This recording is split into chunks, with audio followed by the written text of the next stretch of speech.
Problems feel होती हैं उसको भी इंप्रूव करता है। Then comes a very important that is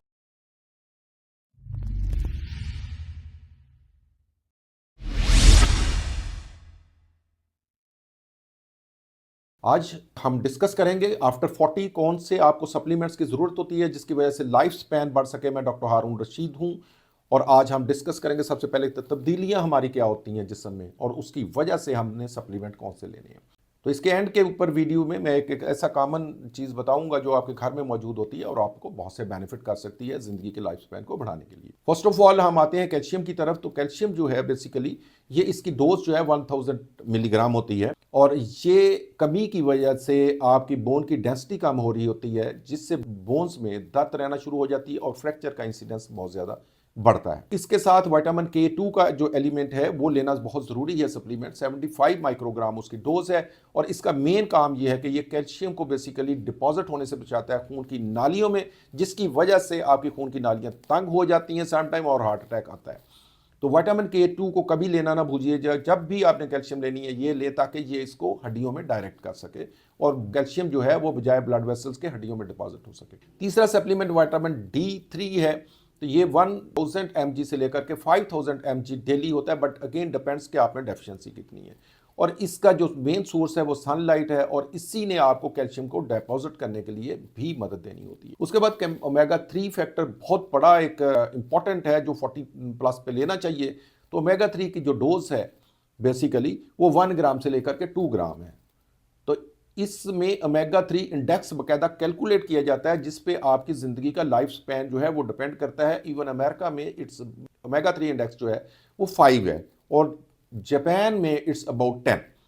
तो जापान में जो लॉन्जिविटी है या ज़िंदगी की जो दुरानियाँ है वो अमेरिका से 5 ईयर ज़्यादा है।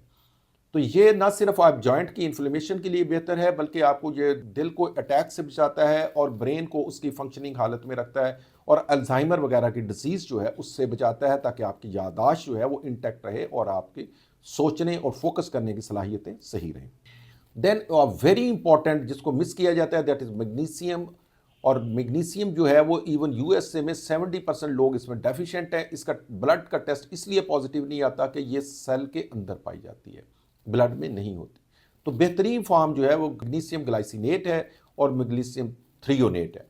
दूसरी फॉर्म्स जो हैं वो अब्जॉर्ब नहीं होती, हमें बेनिफिट नहीं करती। ये एक एनर्जी जो है वो उसके लेवल को बूस्ट करता है और आपको एक असाब को सुकून देता है, आपकी नींद को इम्प्रूव करता है और आपकी ब्रेन की कोग्निटिव जो फैकल्टीज़ हैं उसको इम्प्रूव करता है और आपका रेस्टलेस सिंड्रोम जो बहुत से लोगों को रात को टांगों में प्रॉब्लम्स फील होती हैं उसको भी इम्प्रूव करता है। Then comes a very important that is Q10। इसकी डोज 100 से लेकर के 200 मिलीग्राम होती है। बेसिकली ये आपका जो पावर हाउस होते हैं सेल में माइटोकॉन्ड्रिया उसके लेवल पे जाकर के एक्ट करता है और एनर्जी जनरेट करता है जिसकी वजह से आप एनर्जेटिक फील करते हैं। उसके बाद विटामिन B12 जो उम्र के बढ़ती उम्र के साथ कम होता चला जाता है, ये आपके मैदे से अब्जॉर्ब नहीं होता जिसकी वजह से आप सुस्ती का शिकार होते हैं, खून की कमी का शिकार होते हैं और ब्रेन के फंक्शंस जो हैं वो कॉम्प्रोमाइज होते हैं। तो इसका जो सप्लीमेंट है उसमें आपने साइनोकोबालामीन पढ़ के कभी नहीं लेनी, मेथकोबालामीन लें, वो ज़्यादा इफेक्टिव होती है। तो उसमें आपका खून की कमी जो है वो इम्प्रूव कर जाएगी, आपकी ब्रेन की फैकल्टीज़ इम्प्रूव कर जाएगी और उसके अलावा आप एक्टिव और चुस्त रहेंगे।